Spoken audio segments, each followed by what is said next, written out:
Hello, my name is Ron Dobbs, coming to you here from Smithville, Tennessee. I have a log cabin here on Center Hill Lake, and I like to call this area Lucy's Hollow. Lucy's my dog. You might see her right behind me. I've been driving truck for, let's see now, started in 1993, I believe. Uh, Started with Schneider National out of West Memphis, Arkansas. I've been driving truck for quite a few years now, and what I'd like to do in this channel is to talk a little bit about what it's like to be a trucker in the United States of America. What the lifestyle is like, what a trucker has to go through, the people that we meet, the challenges that we face in driving truck around the country, and just an all-inclusive what truckers go through in the United States. Now today is the 4th of May, 2020. Right now we're not in a very good period in trucking, not a very good period in the United States or around the world as well, what with this coronavirus going around. It's got a lot of people scared.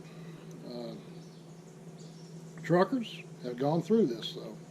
Truckers don't seem to get too scared about much of anything. So the time that I have off here, I'm not on the road right now, but the time that I'm off, I'd like to talk a little bit about what things I do.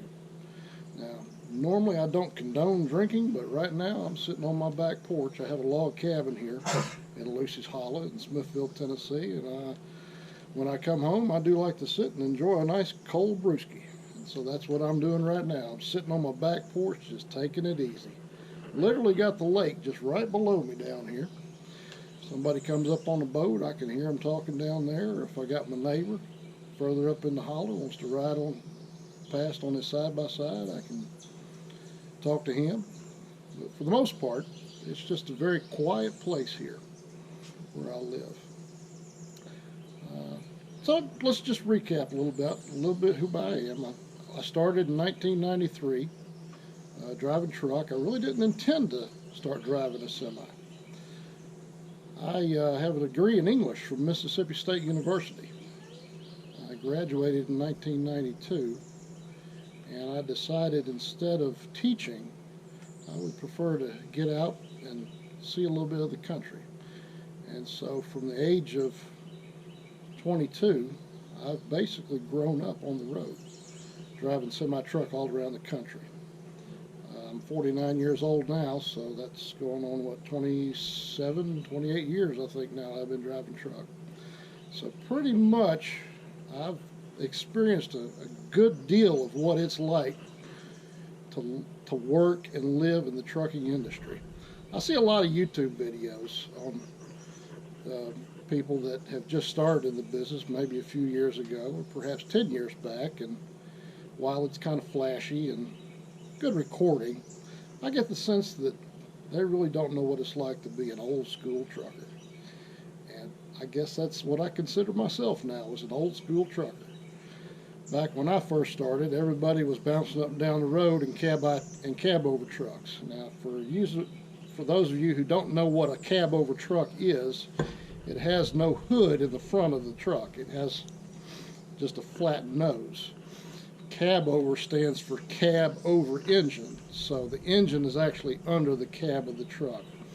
That was the standard back in '92 when I first started driving. As time went on, companies had a hard time recruiting and maintaining good drivers, and so what I've seen over the years that I've started driving truck was that the trucks have gotten a whole lot nicer. Unfortunately, over the years the drivers have gotten worse too, sad to say. But all in all, I think it's been a very good business to work in all of these years. Certainly had our challenges throughout the years. I recall back in 2008 when the price of fuel was going sky high. I did very well that year. As strange as it sounds, high fuel is a trucker's best friend. And the reason I say that is because you can command better rates for what you do as an owner-operator. Now, like I said, most of my career I've been an owner-operator. In other words, I own the truck, I own the trailer, have my own authority from the federal government. I'm not exactly sure how detailed I ought to go with this video. I'm just going to basically explain that if you want to have your own trucking company in the United States of America, you have to have be granted operating authority from the federal government. When Ronald Reagan was in office back in the 80s, he deregulated the trucking industry and made it easy for anybody, such as myself, a single owner operator, to have their own authority and operate their own authority. As a consequence, you saw a lot of people come into the business since the mid-80s as single owner operators running their own authority. The trend that I see nowadays, we had such a good year in 2018, what with the tax cuts that President Trump passed, that a lot of people came into the business thinking that they were going to get rich. And I suppose some people made a fair amount of money in 2018. I certainly did. It was probably one of my better years. But unfortunately, along with that, it brought too many players into the business. And so the dynamic that we're seeing now in 2020 is that there's just too much capacity, too many trucks for the number of loads that are available. I hear a lot of people talk about how there's just not enough truckers, that it's too hard to find enough drivers on the road to drive. That's simply not the case. There are more than enough drivers. Well, the trouble is, drivers expect to have a decent wage. They want to be paid well for what they do. Trucking's a tough life. And so while there's a shortage of drivers that want to drive for substandard wages, there's certainly not a shortage of drivers that would be willing to work for good wages. Well, the trucking business, unfortunately, is unlike any other business in that it's treated largely as a commodity, like oil or gold or so forth. And so it's all free market based. So if you have in any one part of the country more loads than you have trucks available, well, guess what? The price of the freight's going to go up per mile. And obviously, conversely, if you have more trucks than there are loads available, then the price of the load is going to go down.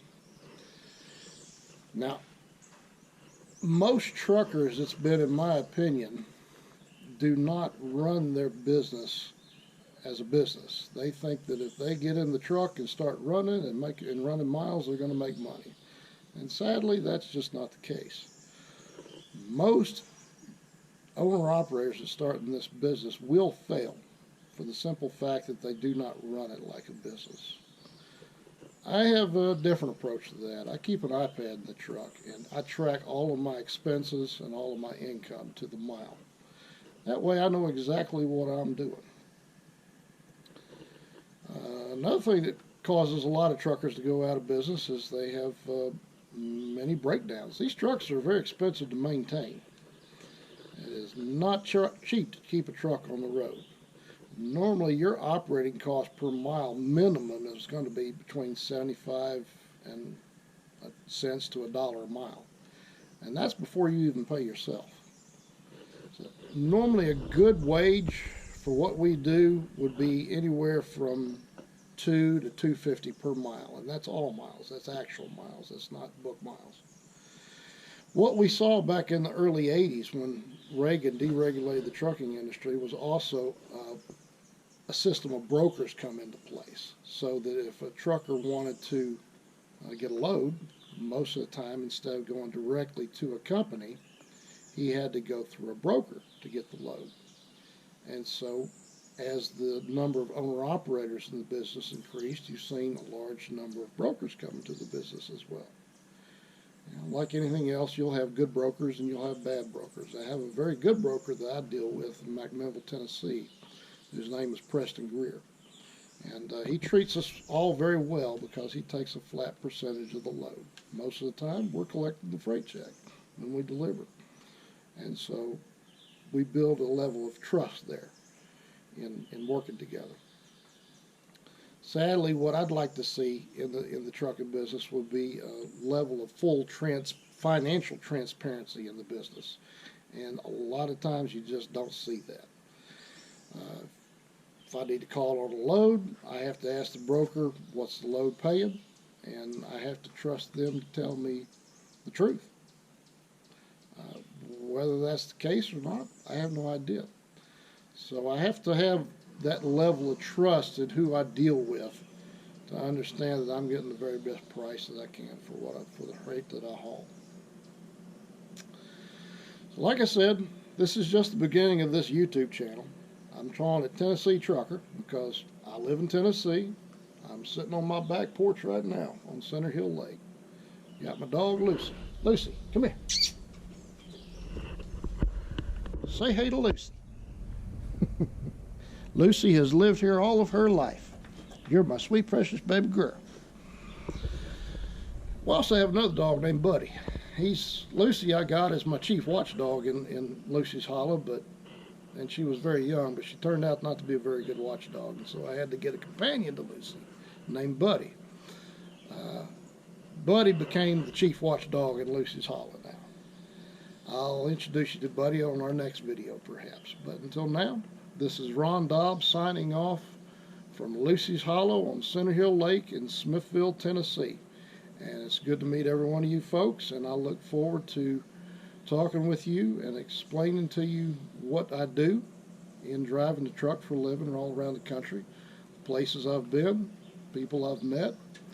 And when the economy gets back to going better and I get on the road again, I'd like to share some of the places that I go and some of the people that I meet. The experiences that I go through, the troubles that I have to deal with, and also a little bit of the fun as well.